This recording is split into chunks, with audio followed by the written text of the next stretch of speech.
Hi, everyone. This is Bob Sorrentino from Italian Roots and Genealogy. Be sure to check out our Facebook page and our blog and our newsletter and our great sponsors, Abiativa Casa, Italy Rooting, and Phil Italy. And my guest today is George Gingerelli. So welcome, George. Thanks for being here. And thanks for having me, Bob. My pleasure. And we had a few bugs to work out, but we're here now. Always the case, right? Right. Um, So, we have a sad thing to share about our good friend Gianluca in Calabria. I was totally blown away when I saw that pop up on Facebook. He was such a super guy. I never got to meet him in person, but you met him in person, yeah? Uh, uh, a couple of times. In 2016, he was our guide and driver, and by the end of the 3 weeks, he was our best friend and compatriot. And so we used him again in 2022, and unfortunately, during that time, my wife was ill and had to be taken to the hospital. And I'll tell you, John Luca was like he drove us back and forth to the hospital. He took care of my daughter and her family while I was visiting my wife. He was like a brother, and yeah, I will miss him a lot.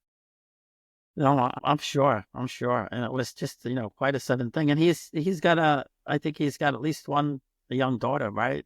He Teenager or has something. a teenage daughter. Yes. Yeah, that's terrible. They're really terrible. And yeah, when we were in Calabria, I was doing a tour with somebody else, and he was doing a tour, and we just couldn't hook up. So when did you start, and why did you start researching your family? I got interested. My mother was sort of the center of everything that had to do with our family. And when she passed, it seemed like nobody got together again. And I tried to make that happen by contacting some of the cousins who were now spread all over the country. And uh, we ended up having a reunion in Worcester, Massachusetts, which is where my family's from, and got together all the cousins on my father's side and all the cousins on my mother's side, many of whom had never met each other. And at the same time, I said, I wonder if we have cousins in Italy. And my sister and I had heard stories for years from our grandmother and our aunts and uncles about this place called Montescaglioso, and which is where my maternal grandmother and maternal grandfather were both from. And so I made some inquiries about whether or not I went to Ancestry and made inquiries about whether there were any people with that last name in Montescaglioso. And my sister and I decided that the only way we were going to find out was to actually go there. We determined that my grandfather had a brother who uh, who had stayed in Montescaglioso and had children. And so if there were any cousins, they were going to be in that line. So we called around for a guide. We found John Luca. He took us to Montescaglioso, and I like to say the miracle happened because there had been no contact for 100 years. We expected nothing, and what we ended up instead was finding 4 generations of cousins in Montescaglioso. Wow, that's something. So now, did they know that they had family in the United States? The oldest of the We met these 3 women, the 3 sisters who were the children of my grandfather's brother, and the oldest one of them said she remembered that her uncle, my grandfather, had gone to America and that they had sent clothing back to the family, however many years ago that was, close to 100 years. But they had lost contact and knew nothing of us, and we knew nothing of them. Oh, that's really something. It's so exciting when you find that. Right? I can't tell you how exciting. We had several attempts and failures while we were there trying to find these people. We didn't know if they were dead or alive. We just knew that these people had been born in Montescaglioso. The Gianluca and the woman from the hotel, without them, this whole project would have failed. They took us to the town hall, went through the record books, found that the three women, the three daughters, who at that time were 72, 82, and 92, that all three of them were still alive and well and living in the town. So we called and weren't able to get through. We walked, because Montescaglioso is not a big place. We walked from the hotel to the home of one of the three sisters, knocked on the door, and no answer. So we were ready to say, hey, we've done our best. And both Gianluca and the woman from the hotel, Lucia, said, no, let's go to the other house of one of the other sisters. And we did that. This was the 92-year-old woman, and she wouldn't let us in because she was afraid. So we said, okay, we tried. On our way back to the hotel, we stopped again at the home of the 72-year-old, and again, no answer, but a woman came out from the next house and said, that's my aunt. Who are you? We explained. She got on the phone. She called her aunt. 5 minutes later, a car pulled up with the 72-year-old and the 82-year-old, and we explained who we were. But the 72-year-old, who, by the way, was the same age as I was at that time. So it was kind of weird because she's my mother's first cousin, but she was my age, and she was very skeptical. So I had an iPad and I showed pictures of my grandfather, and that helped. But then I showed a picture of my grandfather's mother, who is her grandmother. And she had the same picture on the wall in her home. And it was a magical moment. She just lit up. She hugged me and my sister and she said, Cucini di America. From then on, people just kept showing up. They threw a party for us 2 days later, and they rented out a restaurant, I think. And there were 45 people showed up, 4 different generations, from these little babies to this 92-year-old matriarch. And we partied until well after midnight. And these people had to go to work in the morning, so it was amazing. And anyway, yeah, it was so special. We still talk about it today because one of the things that my sister and I wanted to accomplish was, if we're going to, now that we know we have relatives in Italy, it would be a shame for that contact to go another 100 years with nobody seeing each other. So I wanted to explain to the younger people, the sons and daughters and grandchildren of Le Tre Sorelle, I wanted to explain to them that I wanted this contact to continue with people from their generation, like my daughters. And it was an interesting conversation because I speak a bit of Italian, and I'm talking to these young people who are talking a mile a minute, but we managed to communicate. And I said, here's my goal. I want you and your generation to be in contact with your cousins in America. And we all looked at each other looking for a solution. And then this one young man, Antonio, looked at me and said, with bright eyes, George, Facebook. The next morning, I had 12 new friends on Facebook. And over the years, that has been Facebook and WhatsApp and a few other forms of communication. We now have fairly frequent contact with people from Montescaglioso, with my daughter, with another one of my cousins. Anyway, the smiles continue. Yeah, and I have so many contacts there now. It's not funny, and some cousins that I never knew. And in fact, I guess it was about 3 weeks ago now, I got a message on Facebook with a picture that I have. I have this same picture of my father's family. And she said, I'm your cousin. and I knew he was because he had the same picture, obviously. And I didn't know that. I only knew of my father's brother here and sister in Italy who was a nun. I didn't know about any of the other family. And they had four other siblings, two men and two women. I didn't know that there were any Sorrentinos. I found my grandmother's family. I didn't know there were any Sorrentinos there. And now I do. We're going to Milan in May, and actually two of them, I think, live in Milan. So hopefully we'll get to meet them. And it's just so much fun. And I've said this before. I think they enjoy it almost more than we do. I agree. When the evening was over, I addressed the crowd and told them how excited we were to to meet them, to know that we had relatives, and I thanked them. And this one young man got up and he said, "No, we thank you. We are honored to have you here."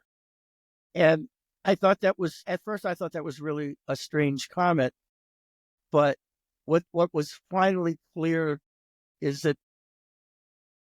the fact that we took the time and traveled to find them really warmed their hearts, and they have continued to send that message over the years that that what we did was something that they really appreciate. Yeah, and like I said, that's exactly what I found. So now, do you know why your grandfather came? Yeah.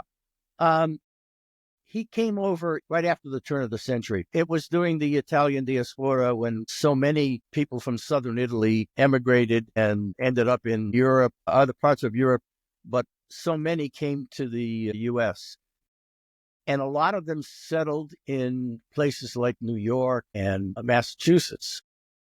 And when they settled with other people that they had traveled with, but my grandfather needed a job. There were no jobs in southern Italy. And when I talk about southern Italy, we're talking south of Naples. We're talking about places like Calabria and in my case Basilicata.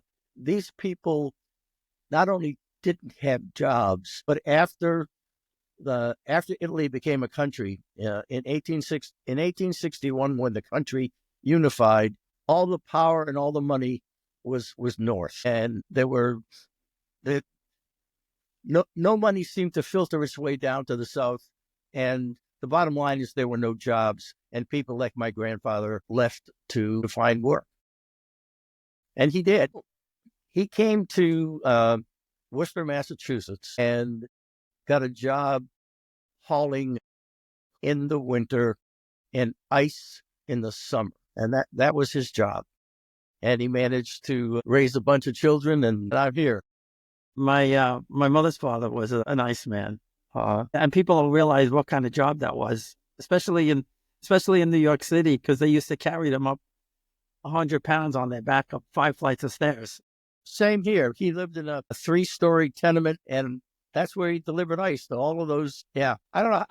These people, my grandfather was small. None of us in that family are much over 5'6", 5'7", and he must have been the strongest an ox. Yeah. Well, my uncles, when they were young, I guess in the 20s and 30s, they did it too. And my uncles were like bulls. I mean, my father's family is like short. My mother's family was a little bit taller.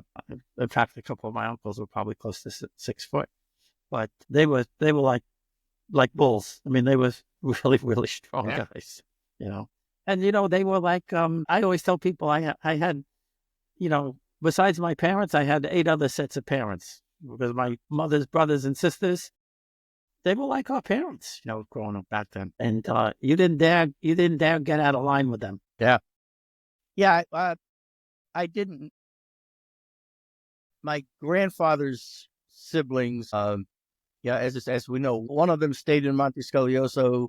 I don't know anything about the others, but my grandmother, her sister, also came over, and in fact, it was because her sister had come over and gotten married in Worcester And the story goes that my grandfather went to his good friend and said, I want a wife like you have. And the only way I can do that is I want a wife from Montescaglioso. And so the story goes that this woman contacted her sister, who's my grandmother, and said, you need to come over here, and I have a man that you can marry, and the rest is history. That she came, like my grandmother came over in 1912. I think the requirement back then was you had to have a reason for coming. You had to have somebody in the U.S. that you were in contact with. And so the ship manifest, which I have a copy of, shows my grandmother, and her contact in the U.S. was her sister, and her reason for coming to the U.S. was to marry Michele di Taranto, my grandfather. And sure enough, she gets to the U.S., and 3 days later, they were married just outside of New York Harbor and had 13. Oh my goodness. Wow. So they got married 3 days later. Yeah. That's something. That's something. That as children, we were told a much more romantic story that that they got married on the boat, but 3 days later is pretty close. Yeah. Yeah. Well, that's the way it was back then. So now, have you done DNA? Yes. So did you find anything like that blew you away with that? It's interesting that I'm finding lots of new cousins on my father's side. My father's family's from Calabria, which Gianluca was so happy to show me his Calabria, and he considered us to be true paisanos. But the cousins that I'm getting through the DNA test mostly seem to be from that side of the family, which is strange to me because we were so much closer to my mother's side of the family, mainly because we all lived in the same neighborhood. But yeah, I'm finding lots of cousins. The problem that most people need to be aware of when you do DNA is you're not going to find all good news. You hope that you find only information that makes you happy, but occasionally you find something in your family's history that you wish you didn't know. And that's happened to me on my father's side. Yeah. There Really? were some people that weren't very... Yeah. I mean, I didn't find anything like that, but I did. One of my cousins was adopted, and she had her mother had an affair with my cousin. He was still married. And when I saw it pop up on Ancestry, my cousin's 3 children were on, they were on Ancestry. I called my cousin Donna and I said, did you see on Ancestry? She goes, yes, I saw. I said, did you have any idea? And she said the only thing she remembers around that time, because this woman is about the same age as my cousin, that she remembers her mother crying in the bedroom for like 2 weeks. They must have known, they had to have known. Yeah, there were, and my friend, he found an older brother that he never knew existed. And it was a child from before his grandparents, or I'm sorry, before his parents were married in Brooklyn. So Perhaps the most interesting thing that's come from the DNA is I was contacted by a woman who said she was my second cousin. And you end up with a lot of second and third cousins. But in this case, this woman told me a story that her father had just passed away, and she was going through his affairs and discovered that he was not her biological father. Apparently, her mother had had an affair when she was a young girl, and the father of the baby didn't want to have anything to do with her. And instead, this man came and married her and adopted her baby and moved them from Massachusetts to New Hampshire. And so this woman grew up thinking that her mother and father were her biological mother and father.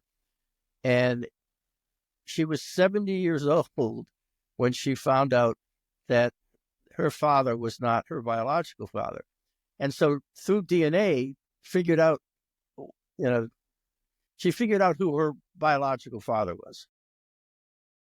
and was asking me if I would help her make contact with the family. Well, long story short, sometimes you don't want people to know about their parents' sordid past. And so this guy had turned out to be a wonderful man, had a very successful business, had 5 beautiful children, and the last thing the family needed was to find out that they had that he had an affair and they had a half sister. I have not stayed in contact with this woman, but it turns out she decided uh, not to soil the family's memories. But she had a daughter, and her daughter is now on Ancestry putting together a family tree and is putting in her actual grandfather. So everybody's going to find out, and I don't think people really care as much now as they did back then. Excuse me. No, I think you're right. And in fact, I mean, some people, some people want to know this kind of stuff too, because you find your real family. So it's nothing to say that you didn't, love and respect the adoptive parents, but you find your own family. I mean, my kids are adopted, so we've been through that, and I had them both. I did them on Ancestry, and my daughter found her birth mother. In Florida, they can do there's a registry that you could sign up for, but her birth parents didn't do that, so I had to get a private investigator to find them, and so she's in contact with them. And then my son, he was never really that interested until about, I don't know, 5-6 years ago. I got a message on Ancestry, and she said, my mother is Crystal, and I'm Matthew's sister, and I'd like to meet him. And I said, well, I have to ask him. I said, he's a grown man. I can't decide for him. But yeah, so he did, and he stays in touch with them, with his, birth mother and stuff like that. But, things have changed with respect to all of that kind of stuff, I think it's wonderful. My experience, it was and continues to be so important in my life now. When I met these strangers, it didn't take more than a few minutes for us to feel what people feel when they're from the same bloodline. We were cousins who didn't know each other, and by the end of the day, we were as close as any cousins I'd ever grown up with. I know there is a bond there. It's hard to explain, right? And I really and truly want that to continue. I'm 80 years old now, so I'm not gonna be around. Well, I'll say 20. Not going to be around 20 years from now, and I want this contact to continue. You never know. You look great for 80. I'll say that. Thanks. You look really good for 80, and you never know. That was the thing that blew me away. Same thing. My father's first cousins, they were all in their 90s, because they were from my grandmother's youngest brother. So there was 18 years difference between my grandmother and them. Yeah. So they were basically just a little bit younger than my father was, or would have been at the time. And like you said, as soon as we walked into the apartment, there was that bond. Yeah.